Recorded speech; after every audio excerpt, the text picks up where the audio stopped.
Uh, so, what we started with is the very special, fundamental, and most elementary topic of Jainism, and that is what we call karma theory. And what do we have in that theory is that whatever we do, if our emotions are involved, then the karmic bondage is going to happen, and we're going to be responsible for all those actions.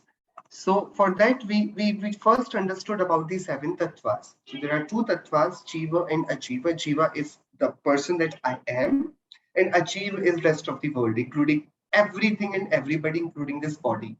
Right? So even this body is a Jiva. When Jiva is attracted towards what Jiva is not, means towards a Jiva.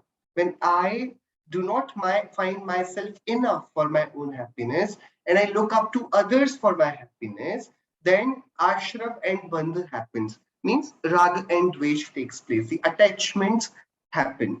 And when attachments happen, the samsara is created.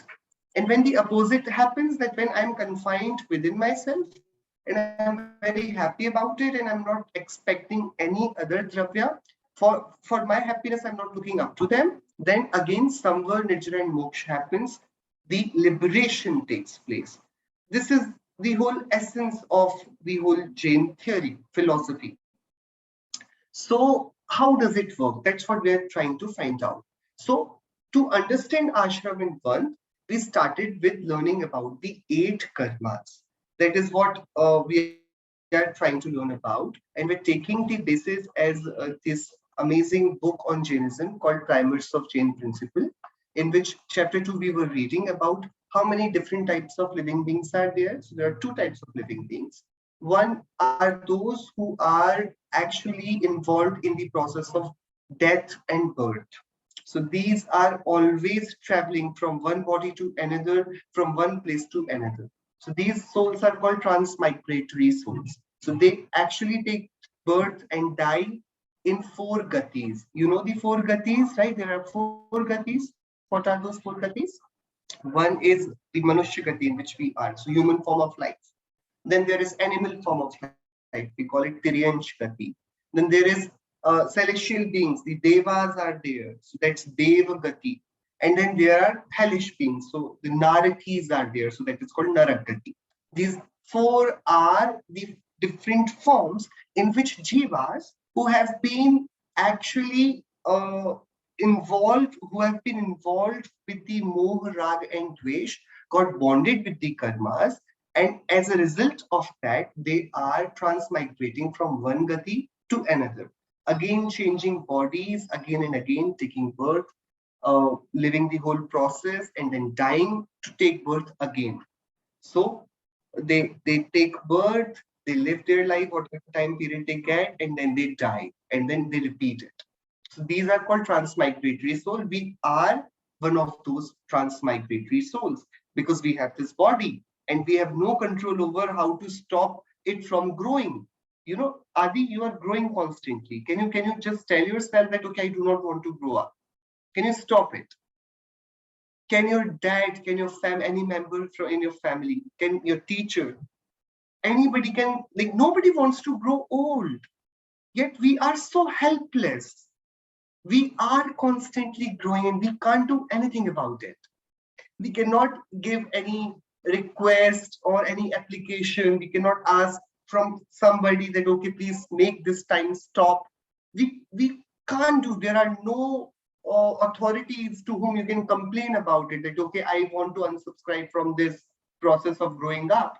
I do not want time to impact my life. I just want to be as I am today. We can't do anything about it. So because we do not have any control over this, I did not choose this body.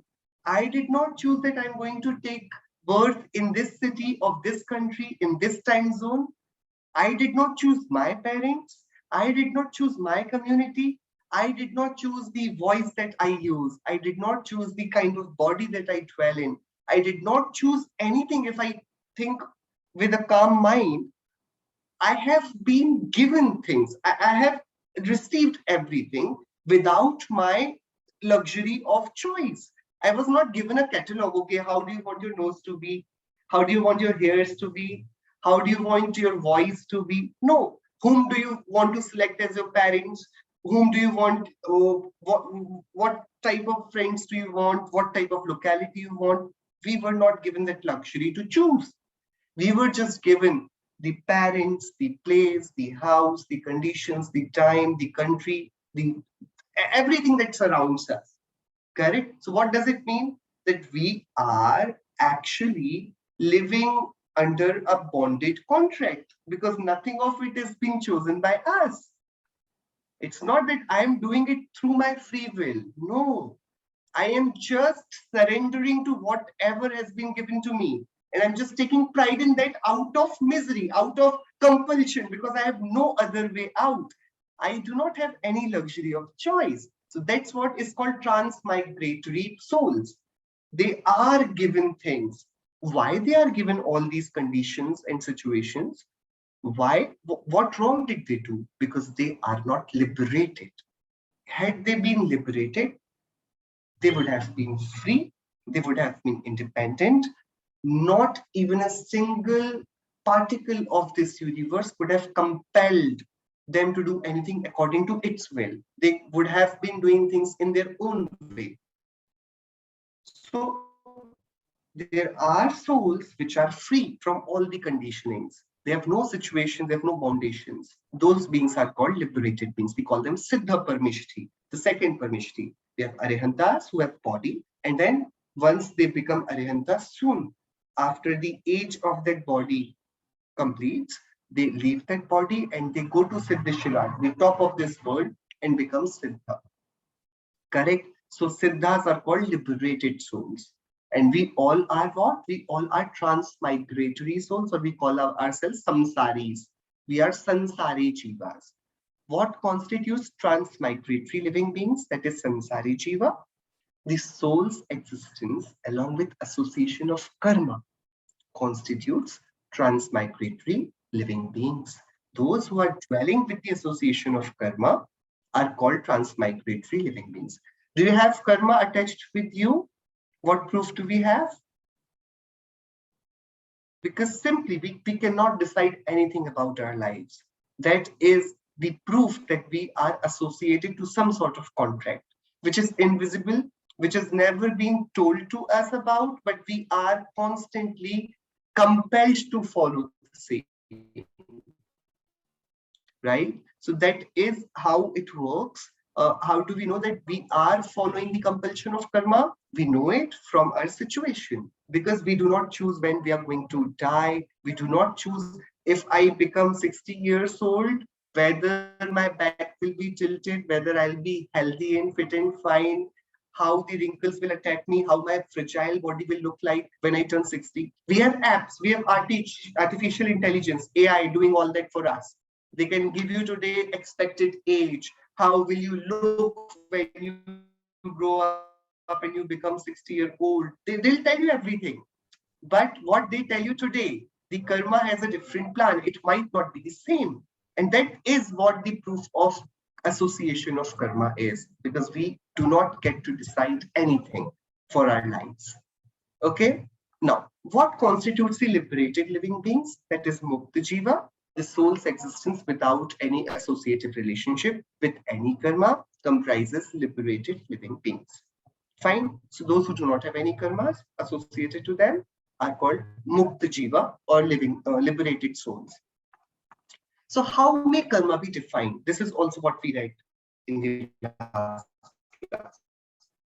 Should the soul be in the impure state due to attachment, that is rag, and aversion, that is dvesh, it becomes an instrumental condition for the karman particles get bonded with the soul. So special kind of environment is created in which the karma gets attracted towards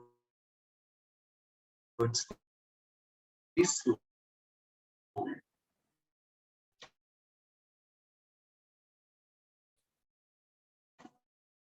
When does that happen?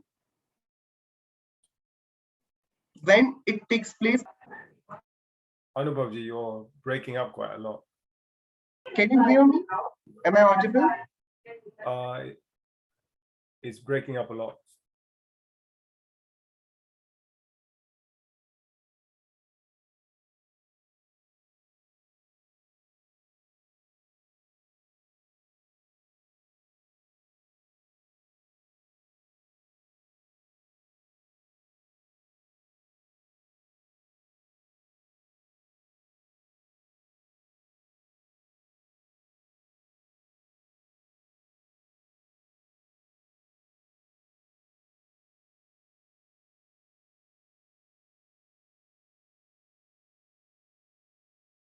Am I audible now? Is it fine? Better? Yeah. Yeah, sorry. Yeah. So two things: the rag and dvesh. Rag is attachment, dvesh is aversion. When we like something, it's rag. When we do not like something, it's called dvesha. Whenever the soul finds itself in these impure states of rag and dvesh, automatically an environment is created where the karmic particles get attracted towards the soul, or we can call it kind of a glue is created automatically in which the karmic particles can attach themselves. If a soul does not commit rag and dvesh, then that karma will not happen. It's as simple as that. Okay, you were walking, and while you were walking, there was a person who was coming from the front, and that person directly just, you know, you both meet and an accident sort of thing happens, right? That person was not looking, he was looking on his mobile, and you were actually very alert and you were walking very cautiously, but only that person just did not notice you and just bumped into you, right? So now the accident has happened, correct? Automatically in this situation, who is going to say sorry? If some sort of situation happens where you were alert, you were going the right way, and the other person just bumped into you because he was just into his mobile phone, automatically that person will say sorry to you. So it's a minor thing. But how does he know that he was wrong? How do you know that, it's you'll automatically get angry at that person? Had the situation be opposite, then you would be sorry and he would be angry. But now, because you were alert, you were very much in your senses and walking very cautiously, and that person did not pay attention and you both had an accident, automatically we know that who is on the in the state of commanding forgiveness, who is in the state of commanding of offering an apology, right? How do we know this? How does it happen? So when I do not commit internally the crime of negligence, the crime of attachment or aversion, automatically my behavior changes. Automatically, I am not in the position to ask for apology. I'm in a commanding position automatically. Correct? How did this happen? How did this contract happen? It directly depended on your inner space, how you felt from inside. So same space is followed by the karma philosophy, not from the physical actions, but our intent, our emotions. They command what sort of karmic agreement is going to take place. So if I have rag towards something, automatically the situation would be different. If I have twitch towards something, automatically the situation would be different. So when you go watch a movie, and there is obviously a hero of that movie who is going to be the star in that movie, and there is a villain. Always the villain would be doing some things that we as a collective society do not like. He might be, inflicting violence upon somebody. He might be doing some wrongs to noble people, right? Anything might be the case. Automatically, nobody inside a theater nobody first gives you an orientation of the movie. Okay, this person is going to be the hero in the movie, you have to like him. This person is going to be the villain of this movie, you have to hate him. And now you're open to watch and enjoy the movie. Nobody gives you that tutorial before the movie. You automatically start watching the movie, you automatically know that who is going to be the good guy and who is the bad guy. And you automatically like the good guy and hate the bad guy. Yes, nobody teaches us that, right? So in one of the universities, there was this experiment happened. What they did, they took some very uh, strong, serious criminals from the jails, and one of the college did that for their research project. So the criminals charged with heinous crimes like murder, rapes, they were picked from one of the jail, and then they were sent to watch a movie, right? So in this collection of criminals, there were thieves, there were murderers, there were people who actually inflicted violence at a very they committed very heinous crimes. So what they did, they just put the movie in the theater, and then there were observers. So now what they found out, in this movie theater, all the audience, everybody in the audience, they were criminals, right? They were criminals. And now in the movie, there is a hero who is actually going about all the criminals, who is actually beating the criminals, right? So these criminals should be on whose side? On the side of the hero or on the side of the criminals? Adi, if these people are watching the movie who already are criminals, and in that movie, there is a fight between the hero and the criminal and the villain, whose side should they pick? The criminals, the audience.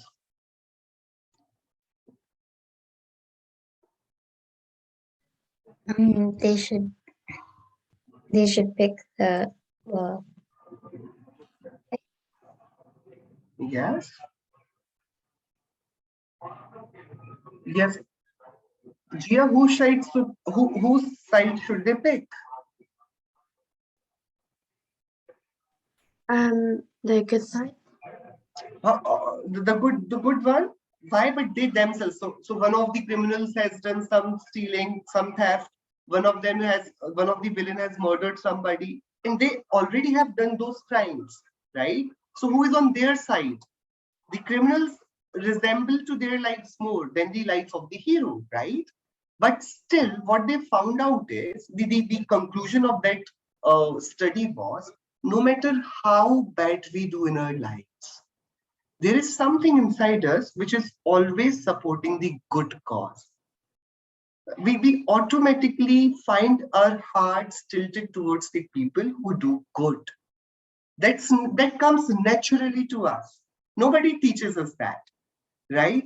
So the raga or dvesha, all these things, they have their own impact, and that impact is automatically generated. Nobody teaches us that. So you do not like a person who is very proud, who is very loud, who is always crying or always complaining. We do not like such kind of people. And on the other end, there are people who are very jolly, very happy, always smiling, always helping. And we automatically like those people. So there was no tutorial happened. There was no orientation given. Nobody has told you to like this person and dislike that person. But we automatically pick it up. How is it happening? That's how these untold non-verbal contracts are happening automatically. That is the power of the emotion. So if there is a total stranger coming up to you and just random, it just gives a smile, just simple random smile, you automatically feel binded. You are bound to smile back. There is a contract that just happened without any obligation. You took that contract and you actually executed it. Nobody has told us to do that, but we did it. Randomly, a child is there in the hand of a mother, and total stranger, you don't know, you have just met on an airport, and you just smile back to that child, and the child's eyes just, they are wide open, and it might smile. And if it smiles, you smile more. And then there is a sequence. And then automatically, because you are teasing that child, the mother turns back and she smiles as well. And she might also show you her child.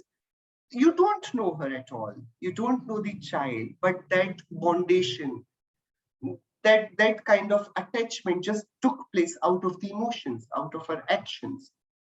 So this is the proof how karmas work.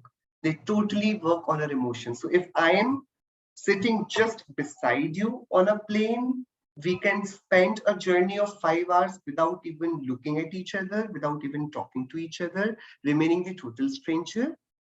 And we might actually be friend for life in those 5 hours. And it will all depend on how we choose to be. So if I remain untouched by the attachment, I do not smile at you, I just am reading my book, I'm not talking to you, I'm not saying hello, I'm not making any aversion or attachment, the bonding will not happen.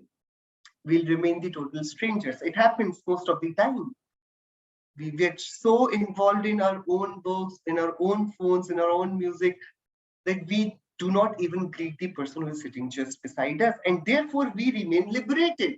There is no connection that happens. In the moment I said hello, I smiled, and I just asked you, what do you do? Might be a possibility we'll exchange numbers, might be okay, I'm also going to that place, we'll catch up, my friend lives over there, oh, my relatives are in that country too. All sorts of bondage will happen.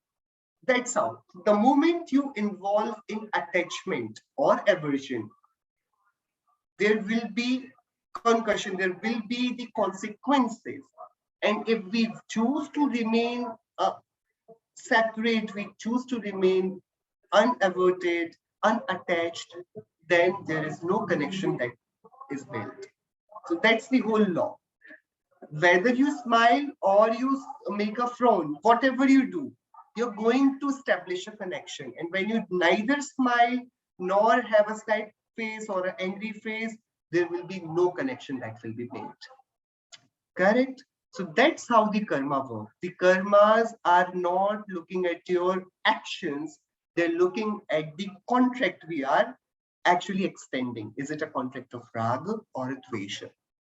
Correct? And how do we know it? It is happening because it's so practical. If I'm smiling at you, automatically smile. Even while we interact, if I'm talking and smiling, you also listen and smile. How is it happening? It all is a part of the contract that is of any without any emotion. Fine. We also saw the 4 types of bondage. How many different factors are involved in bondage? So there are 4 different factors. The first is the kind of karma that we are going to involve. We call it Prakriti Bandh. So the types of particles involved in bondage, that is called Prakriti. Then there is quantity. It's called Pradesh Bandh. The quantities of particles are involved. The duration for which that bondage will be valid, and the intensity with which that karma is going to fruit. So that's called Anubhag Bandh. These are the 4 factors in which the whole process of karmic bondage will be judged. What types of karmas were bonded? In what quantities? What is the duration for which they are going to remain associated with this soul? And when they give their fruit, when they actually show their color, how intense the effect of it is going to be. So that is Anubhag. Only 4 factors that are there. We are going to judge the karmic bondage on these 4 factors. So these are the 4 factors that involve the process of bandh, which is called bondage. Fine. So far, it's straightforward, right? Now, what are the causes for the above mentioned bondages? This is also what we saw. There are 2 things. The karmas come to us because of 2 reasons. One is the yoga, man, vachan, and kaya, and the other is the kashaya, the passion. So the actions of mind, speech, and body are the instrumental causes in the vibratory activity of the soul space unit. This action is called yoga. This yoga is the basis for the types and quantities of karmic bondage. Prakriti and Pradesh Bandh, we call it. So Prakriti and Pradesh Bandh happens because of mind, speech, and body. Okay, mind, speech, and body are responsible for the segregation of the karmas into their types and the quantities. So that is how the order is given, order is placed. The passions, wrong belief, anger, ego, deceit, and greed are the causes for the duration and intensity of the karmic bondage. So Sthiti and Anubhag will decide for how long the karma is going to stay. Fine. It's simple. It's very simple. Two things. The karma will come to us only for two reasons. One is when we have the activity of man, vachan, and kaya, right? And even after man, vachan, and kaya activity. So see, we meet and we meet. I should put it in a different way. So their accident happened, right? And right after the accident, the person who is responsible, who was negligent, that person started screaming at you instead of saying sorry. The situation will worsen automatically. That first you be negligent and then you fight, you scream back at me, it's your mistake. The situation will be different. And what if the negligent person comes down and says sorry and says, okay, I'm going to undo everything. I'm really sorry. It was all my mistake. Please forgive me. I'll just do it right. The situation would be so different. In one case, you might even go to the police. In other case, you might even wave off. Okay, it's fine. You don't need to pay anything. I'll just do it. Fine. See, the situation is so different. Why? The action was same. The accident happened. The action was same. So yoga was same. So the yoga involved what type of karmas are going to come. But at that time, when the karmas were all assembled, your passion, he just agreed on his mistake and he said, okay, I'm really sorry. The whole duration of the fight and whole intensity of the fight, it changed. The situation was drastically removed to as if it never happened. And if had he been angry, had his passions were in a negative note, then the situation will be very different. You might file a case, you might take him to the court. Everything will be different. So the duration of this event will be decided upon the status of the passion. Therefore, how long you have to stretch this suffering, this misery, will depend upon your own kashai. How far do you want to take it? How far you want to take it? It's on you. So if we reduce our passions, the karmic impact will be reduced. The intensity will be reduced and the duration. It will be just an affair of saying sorry and forgetting. That's it. But if we keep a grudge, how dare you say this to me? How dare you do this to us? How could you be like this? When you keep that passion, the intensity and the duration, both are stretched. Understood, GR? Fine. So two factors will decide. The first is why even the fight is taking place, because our yogas met. We met an accident. So you used wrong words, or you bumped into me physically, or you thought wrong about me. These are the situations in which we might interact, right? If you're doing your work, I'm doing my work, what is the reason we both will even interact? But since our yogas, our mind, speech, or body have interacted, then there is a situation. Now the question is whether this situation will be aggravated, whether it will increase, or whether it will end then and there. It will now depend upon my mood, my passions. If I take it very seriously, if I'm not humble, if I'm not willing to let go, it will increase. The duration will be longer, the intensity will be worse. If I am convinced that, okay, it just was a mistake, it's okay, it keeps on happening, I can forgive that person. It will just close then and there. So that's how the duration and intensity will be decided by our emotions, and the situation will be made through mind, speech, and body. Fine. So what is Prakriti Bandh? So there are 8 types of karmas which bond to the soul. They are called the Prakriti Bandh. So now we are going to understand about the 8 different types of karmas. Fine. So how many subdivisions of types of karma bondage are there? So there are 8 types of karmas. This is what we are going to learn about. This is what we just saw.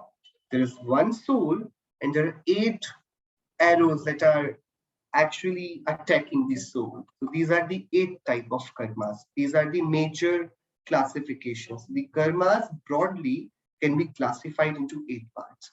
Before dividing them into 8 parts, we'll first divide them into 2. Fine. This is what we are going to do today. Quickly. The first one is we're going to call it, we call it Ghatya. Ghatya means those which can actually affect us. Ghatya, how would we call it? What is Ghatya? Ghatya means which directly attacks. Ghat means to attack, to obscure. What? Your own nature. So the karmas which affect soul are called Ghatya. And the karmas that do not affect the soul, but they create a situation in which if soul wants, it can be inflicted, it can be made hurt, just like this. One thing what I can do is to punish you, I can just fold your eyes so that you cannot see, right? So I'm punishing you by not letting you see. That is one of the ways. In other ways, what I'll do, I'll have total the electricity. I'll just put off all the lights of this house, so there is all darkness, and though you have your eyes unmasked, yet you cannot see. In one of the ways, I directly worked on you, I closed your eyes. In other ways, I have put the lights off.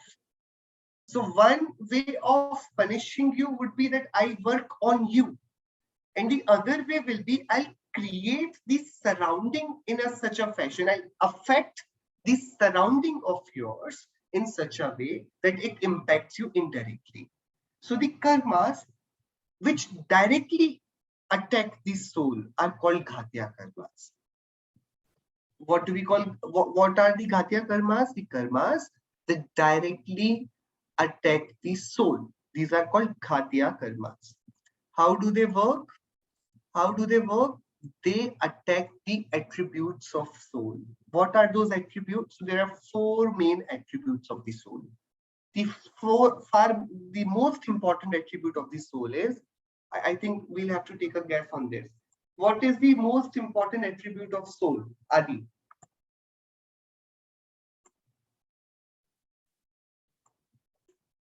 According to you, most important quality of the soul. It's living. Sorry? It's living. Living. Okay, living can be one of the qualities. How do you know whether a soul is living? I mean, my car's engine is on. Is it living or not? Because we have knowledge. Oh, so how do we know that I'm living? Because even my car is living. This fan is living. The air conditioner is living. The lights are living. Everything is living, right? No. How do we know whether a thing is a living or non-living thing? Because we can know. We can know, right? So so living is decided by whether you can know or whether you cannot know. So this mobile phone works, right? It works, but we cannot call it living being. It listens to me. It will record everything that I will ask it to say, but it's not living. Why? Though it works, it does not know anything. So consciousness, knowledge is the most important attribute of the soul, because it is the proof that we are living. Very good. Okay. Other than knowledge, what are more important things? What are the other important things? We know, then what do we do? While I know something, what do I do? See, if you know that it's raining outside, what do? You have to go and you know that it's raining outside. What will you do? You'll take an umbrella. You'll take umbrella. Why? Because you know that you need to take an umbrella. You know that it's raining outside, you will take out umbrella. What if a 2-year-old boy just told you it's raining outside, who has come from outside and it's completely dry? Then you won't take an umbrella. Yeah, no. See, knowing is not enough. What follows the knowledge is the belief. Correct? It's not sufficient that it's raining outside. Do you believe in that fact? It might be like, it might be a prank. Somebody's just told you that, okay, just look out, watch out, there is a rainbow out there outside your Is window. it that you know the soul knows what's right and wrong? Sorry? The soul knows what's right and wrong. Yeah. No, so knowledge, whatever knowledge is all about facts. The next thing comes is, are those facts coming from a valid source? You automatically do that. We are always doing it with our friends, with our parents. Whatever they're telling us, we are always, it's a very quick process. But in our mind, there is a mechanism which says, okay, whether it's true or not. We directly ask, oh, don't kid, please. Tell me seriously, is it going to happen in that way? Right? So knowledge is just not enough. If you believe the source, you'll not even find the difference between knowledge and belief. But if you do not believe the source, if somebody who is total stranger to you says that your flight is delayed, and he is not even the aircraft personnel, he is not the airport, he's not a person from the airport, even not from the airlines. And if he tells you that, okay, your flight is delayed, you'll double check it, right? You'll not just believe anybody. So what follows the knowledge is belief. In people we trust, we do not actually categorize it. So we find, okay, knowledge is knowledge. But no, what happens after knowledge is whether do I have to believe in it or not. Once you believe it, then you will pick your umbrella. And that is the conduct, that is the action. Right? It automatically happens. If somebody tells you that tomorrow is your maths exam,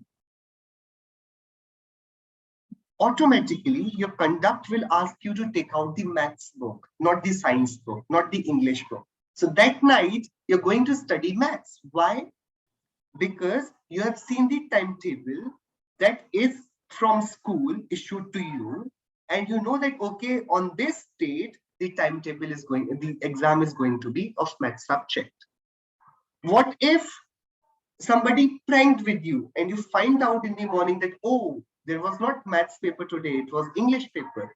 Now you would be, you can relate to it. When we know something and we act according to that, and the reality differs from that preparation, we just shatter then and there. We don't know what to do, right? So therefore, knowledge, it follows the belief, and the thing that you believe will only influence your actions. Correct? So there is first is called knowledge, second is belief, third is conduct. But for that conduct, what do you need? You need power, right? You need the power with which you can actually give it all that you have to that action. So that's power. Correct? The knowledge has two parts. The first is the screening, and the second is the actual learning. So in Jainism, we call it Darshan, means the perception. Okay, so first process is perception, and the second process is actually knowing. We call it Gyan. So knowledge or consciousness, if we'll put it in that way, consciousness is divided into two factors. One is the perception. First, we are always, whenever we know about things, we perceive it. So first is the perception that there is something. And then we factor in that, and then, okay, it might be some sort of bus that is coming from there. And then it approaches nearer, and then say, oh no, it's not a bus, it's a truck. Or is it the car of my friend? Oh no, it's not his car. Correct? So first thing happens is perception, and you work on it, and then the knowledge happens. Correct? So now there are 5 things which are happening in the soul. There is not even there is nothing else which is actually fundamental that is happening to soul. These are the 5 important things that happen. First is the process of knowledge. That has 2 parts. First, we do perception. We perceive. That's called darshan. And after perceiving, we conclude. We know that, okay, it is my friend's car. Okay, that's called gyan. So there are 2 two special attributes, darshan and gyan. Together they constitute consciousness. Understood? Two attributes. Knowledge is factored into two. The first level is called darshan, which is the perception. It's like you have TV, your TV screen, correct? So on that there are two things. First is the screen that you see, and second is the content that you're seeing. So let's say if on your TV there is a cartoon going on, okay, cartoon. You're seeing the screen or the cartoon. What are you looking at? No. Can you see the cartoon without seeing the screen? Without looking at the screen, you cannot see the cartoon. But you are actually seeing the cartoon. So darshan is like the screen, and gyan is the all the images that have been formed on that screen. Correct. So that's how the knowledge works. So the darshan is the main, let's say, the screen on which the gyan creates different images. You change the channel, the images change. Correct. So that's called darshan gun and gyan gun. If you attack either of these, just like this, if you're asleep, okay, if you're sleeping and I'm talking to you, are you listening? Your ears are not closed, your eyes are, but your ears are not closed, right? Are you listening or not? While I'm speaking, you have your ears working, and somebody's so how are you not doing it? How is it not happening? Why? Because your screen is closed. Without screen, how will the channel work? How will you see the cartoon? So sleep is the work of darshan. So therefore, in the sleep is the attack of the karma by darshan, right? So a karma, when it wants you to stop from knowing something, it just attacks your darshan gun and it says fall asleep. So there are people who know that they are feeling sleepy and they keep on driving. Right? They keep on, they think, okay, I'll manage, fine. So they have small attacks of sleep that keep on haunting them. And people keep on driving, but they do not realize that it is so dangerous because there is called a darshan, perception obscuring karma. There is a karma which directly attacks the perception. This is the perception obscuring karma. What it does, it directly shuts down the screen. And if the screen is shut down, no matter how hard somebody blows horn, you'll not be able to listen to it. Accident is bound to happen. And therefore, darshana varaniya, the nidra prakritis, the karmas that determine the sleep, they are all sarvaghati properties. Means if somebody feeling sleepy even for a little bit, it is advised that they stop. If they're working in kitchen, they should stop working. If they're driving the car, they should stop driving the car. Why? Because the darshana varaniya karma, the sleep prakriti, nidra prakriti, it is sarvaghati. Even if it's a milder sleep, you're just feeling a bit lousy, fine, you stop doing that work or wash your face. Why? Because it's the complete shutdown of screen. It's not the changing of channel. None of your channels, none of your senses will work the moment sleep attacks. Sleep is the most dangerous thing that we encounter. And it happens on random times. We do not, sometimes the lecture is so boring, you feel sleepy and you cannot do anything. You know that you have to keep awake, but you can't do anything about it. You have an important function coming up. You have so much of work left. You're determined that I'm going to work all night today, and the sleep attacks. And you don't know when you fall asleep, working on your laptop, on your TV, on your sofa, because sleep is a thing that is determined by the perception obscuring karma, and it directly shuts down the screen. Right? It's called sarvaghati property. So what karma is planning now? Karma is planning to shut down the soul. So we are first discussing about the karmas that directly attack the soul. So we bifurcated the important functions of the soul. So what we found out, the most important function of the soul is the knowledge. And it has two factors. One is perception and another is gyan. Correct? So there are two karmas which are actually attacking the knowledge and the perception attribute. The first karma is called perception obscuring karma, and the name of this karma is Darshana. Darshan Avarniya. Avarni means to obscure it, to put a curtain on it. It just does not let the darshan to work. So if your darshan, there is a covering that has happened over the attribute of darshan, the darshan will not work. So that is the first karma which attacks. Actually, first karma is Jnana Varni, but sequence, from the sequence of the process we are learning. And after attacking darshan, if the karma does not find itself competitive enough, it says, okay, fine, I'll let the darshan on, but I'm going to attack your jnana. Jnana varniya karma. It is knowledge obscuring karma.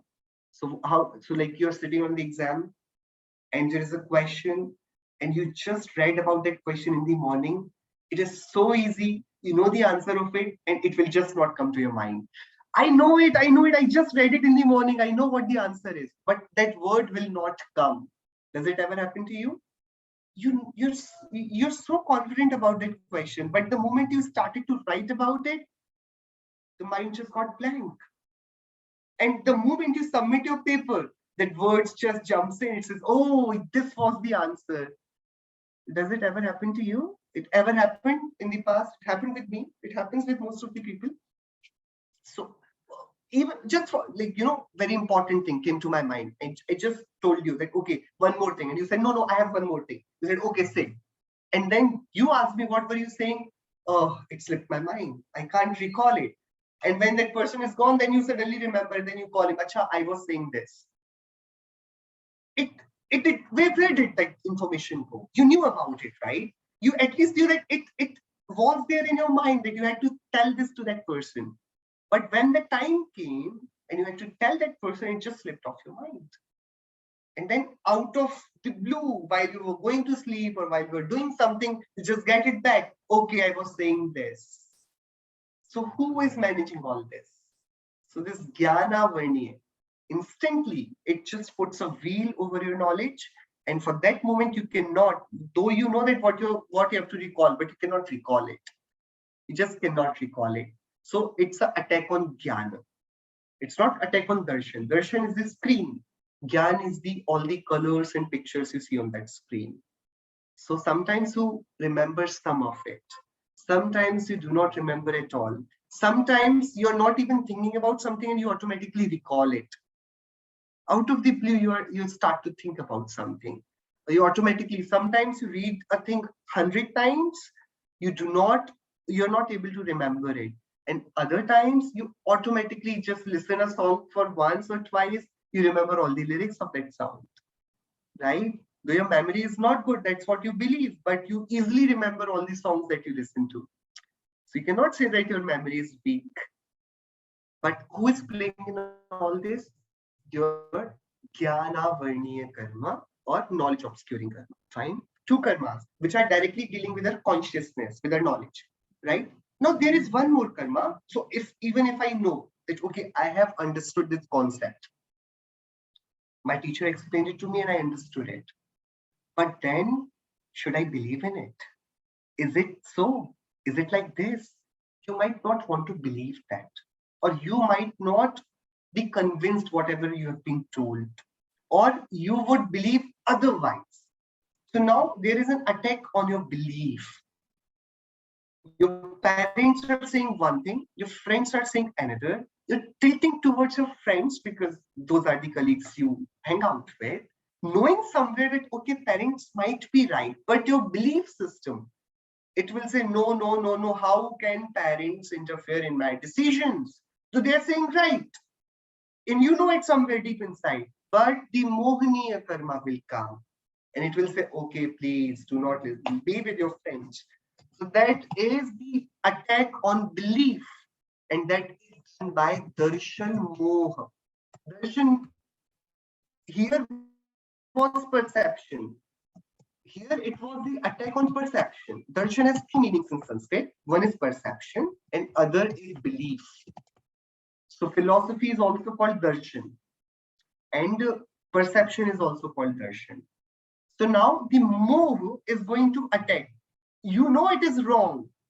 You know that it is wrong, but still you will do it. See, so children know that it's very wrong to hit somebody, but when it comes to play all those games of killing somebody, all these games that are happening these days, PUBG and all, right? So though they know that it's very bad to kill or even assume that you're killing somebody, but your perception then is attacked. That, oh, it's just a game. What's wrong? I'm not killing somebody for real, right? I'm just doing it. So it's so hard to convince them to not play such games. Why? Though they know it, killing is not right. And even if this whole thing happens in reality, they'll not participate in that. They're not going to join the armies, right? But still, the perception, because they have to play, they enjoy playing it. The belief is attacked. Okay, fine. Belief will say, okay, in reality, it's bad to hit, but in computers, you can hit anybody, right? So it's not violence, actually. So now the Mohaniya karma is dealing with the belief system. Okay. And now then there is the great karma that actually controls our mood. So out of nowhere, I'm not feeling good today. My mind is upset. Everybody's asking what happened. And I'm just, with my sad face looking down. And everybody's asking what happened? What should we do? Did we do something wrong? And you're inside wondering, even I don't know why I'm sad. I'm just sad. Does it ever happen to you? I'm sad. After some time, you say, okay, I know what, I don't know why I was upset, but I was upset. That's it. So who is handling this? So there is Charitra Mohaniya karma. Out of nowhere, the child is playing in front of you and you get angry. There was no point, but the anger just touched, it just arrived. So anger. Out of nowhere, you see somebody, you just were wandering about and you see a cow or a dog and you automatically feel pity for them. Out of nowhere, you pass that road daily, you see that dog daily, but today you're feeling different for that dog. Why this difference in feeling? So with your feelings, one day you like somebody so much, on the other day that person becomes an irritation. One day you find something very beautiful, ugly, suddenly out of nowhere, a painting, a furniture. All these emotions, this roller coaster of emotion, it is handled by Charitra Mohaniya karma, right? And the fifth one is the Antaraya karma. So Charitra Mohaniya karma is the karma, and the fifth is you want to help me, okay? You want to help me. I'm in pain and you want to help me. But there would be a situation created by the karma that though you want to help me, you'll not be able to. Say there is a child in the hands of her mother crying, and there is no doctor in that night. The mother does not know what to do. She knows that this child needs help. She can't see her in pain, but she finds herself so helpless. What should I do? She has tried everything. So when you're compelled, you cannot do something, cannot exercise your power. That is called virya. Virya is the power, and the karma that actually obscures our power, virya, is called antaraya. So that is the antaraya karma. Antaraya karma does not let our power work. Charitra Mohaniya controls our emotions. Darshan Mohaniya controls our belief. Jnana Varniya actually obscures our Gyan, and Darshana Varniya obscures our darshan and is also responsible for the sleep. Fine. These are the four. The Mohaniya has two parts. We'll be doing those bifurcations in the next class. But there are 5 attributes, and against those 5 attributes, there are 5 karmas. Okay. Actually, there are 4 karmas. Mohaniya is divided into 2, but we'll see that bifurcation in next class. But we have to know that there are 5 essential attributes of the soul: darshan, gyan, then again shraddha, that is darshan, belief, and then there is charitra, and then there is virya, that is power. And these are attacked by the karmas. So these are the innate attributes of the soul. Therefore, these karmas are called ghatiya karmas. Fine. In the next class, we'll have a proper detailed discussion on each of these karmas, and then we'll move to ghatiya karmas. Okay. If you have any questions, keep them ready. In the next class, we'll discuss those questions as well. Quickly, we'll do Jainism. निज निधि निज में बताई यह अनंत उपकार है, उसके लिए चिन्हवाणी माँ को वंदना शत बार है, उसके लिए चिन्हवाणी माँ को वंदना शत बार है. 9th नमोकार मंत्र.